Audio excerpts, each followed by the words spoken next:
Welcome to the Scrum.org Community Podcast, a podcast from the home of Scrum. In this podcast, we feature professional Scrum trainers and other Scrum practitioners sharing their stories and experiences to help learn from the experience of others. We hope you enjoy this episode. Hi, everyone. I'm Ryan Ripley with Agile for Humans and professional Scrum trainer with Scrum.org. I'm stepping in as a guest host for episodes highlighting the experiences of other Scrum.org professional Scrum trainers. I hope you enjoy getting to know these amazing people. All right, welcome to another episode of Becoming a Scrum Master. I am your host, Ryan Ripley. Joining me today, Stas. Stas is a fellow PST extraordinaire, one of our Dutch, one of our Netherlands compadres, right? Or in the Netherlands, the contingent that's taking over the world, one PST at a time, right? There's a couple of us, yeah. Just a few, right? There's a good concentration there. But I Stas, think the most per capita. It used to be Columbus, Ohio, and then it might have been somewhere in Wisconsin. Now I think it's definitely the Netherlands. So, well, welcome, Stas. Not sure if that's a good thing. Thank you. Yeah. So, first question: can you share the story of how you first encountered Scrum? What motivated you to become a Scrum Master? Was there a particular moment or experience that sparked your interest? Yeah, great question. I think we've most of us in the field have these pivotal moments. I definitely had a couple.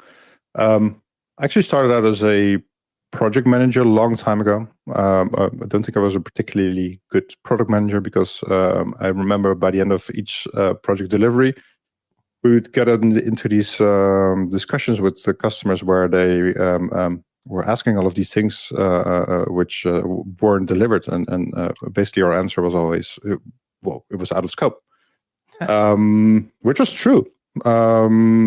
But it didn't feel right with me because I figured, well, we're having this conversation about things that apparently should have been within scope, but yeah, people can change their mind. Why not?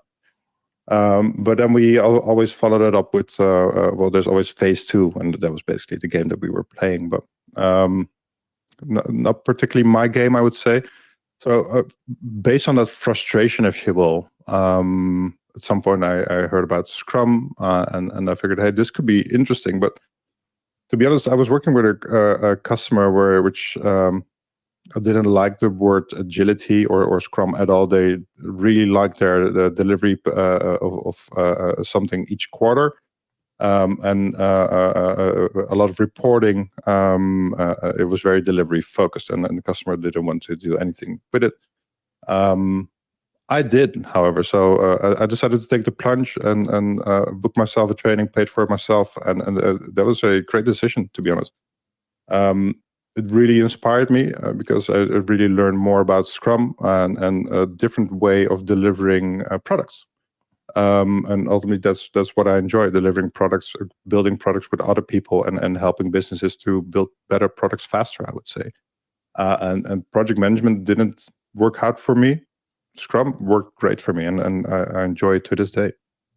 So it's great. It sounds like, it really elevated your career as well.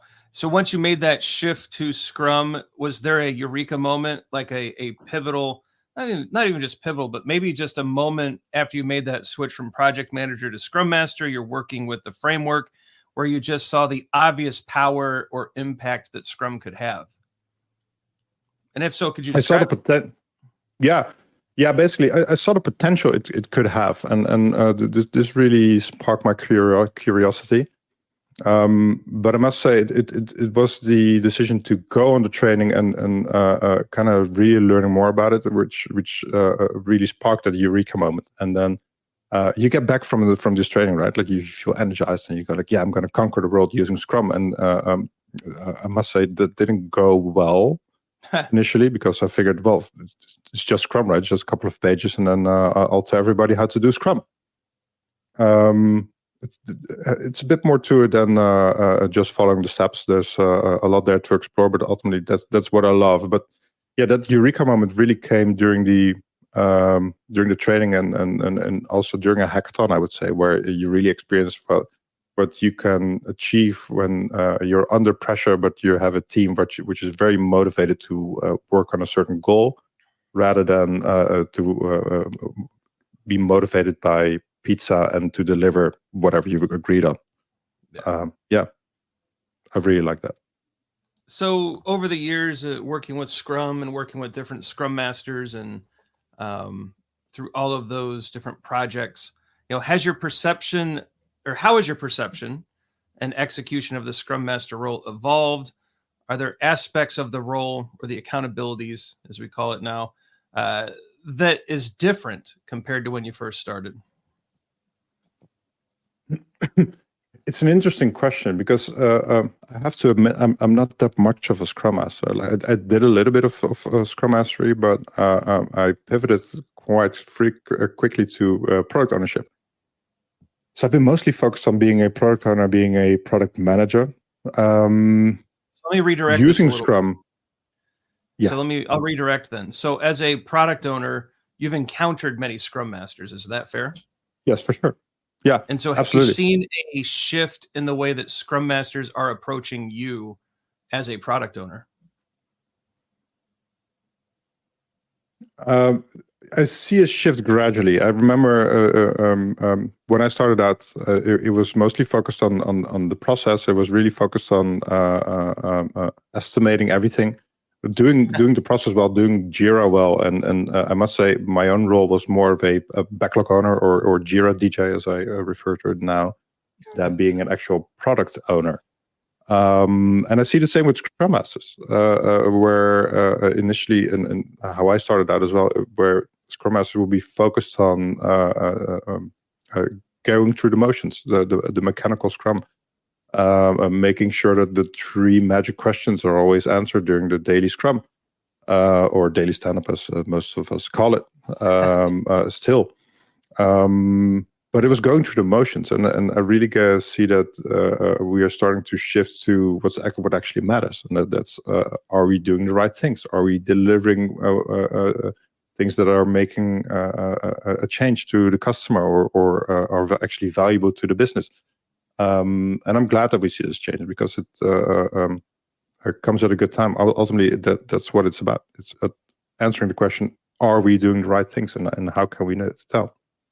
And that's the biggest shift that I see. It's a good shift, right? It goes from the mechanical to the value-driven kind of discussion, and I think the industry overall has been trying to make that shift and pivot for the better part of the past 20 years. So it's interesting to hear. It's a good trend, right? Yeah. Cool. So maybe even from a product owner perspective, which I think is totally fine, what advice would you give someone that's aspiring to become a Scrum Master? Any mindset, skills, habits that you think are crucial? And I think it's even more interesting from that product owner role, or from that product owner perspective. Yeah, I think it's a good question. I've pondered this many times, and I've pondered this this morning as well. Ultimately, I think you need to be intrinsically motivated to collaborate, but also to question assumptions, question yourself, question your methods, even question Scrum. Scrum is incomplete. You need to add stuff to it, and are you adding the right stuff to it? Question everything. That can be demotivating. That can be a distraction at times, but really try to get into the nitty gritty of are you the things that you're doing actually helping you, or are you just creating more busy work? Because that's not the point.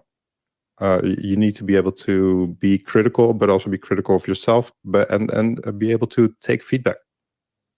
And the most important thing is you really need to enjoy collaboration with others, collaboration with stakeholders, collaboration with your team.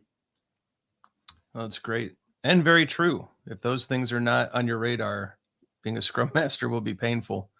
Last question for you, Stas, and then we'll get you on your way. What is one book that you think every Scrum Master should read? Aside from Fixing Your Scrum, obviously, I have a hard time picking just one, and I will give you a different one every time. But the one book that I would argue that every product owner needs to read is definitely The Lean Startup. And I would argue the same for Scrum Master as well, because it's not about Scrum. It's about delivering products. And the Lean Startup really gives you a different perspective on the same thing. And that really helps you to broaden your perspective on what else is out there. And how can you enrich your own toolkit to make sure that you keep delivering value and help the teams and the organizations that you're with. At least that was for me the book that really made me break away from Scrum. Mostly, and I'm not saying you should break away from Scrum, but you should definitely enrich yourself with other views on the other perspective on the same thing. Great. We'll add that to the show notes and to the list of books that all of our guests have recommended. It's a neat, a neat list. Each one's different, so it's cool to see just the eclectic mix of books that have come up. So Stas, this is your time to shine. Anything you want to share, promote, or let the audience know about before we wrap up? Just scrum on and keep maximizing value, everyone. And definitely link up with me on LinkedIn. Probably there will be a link somewhere. As there will be things coming this year. There will be a book. It will be in Dutch, unfortunately for some of you. But there's other things on the horizon, especially if you're based in the Netherlands and if you do something with products. Hope to see you around. Very great. Well, thank you, Stas. I appreciate it. Thank you very much, Ryan.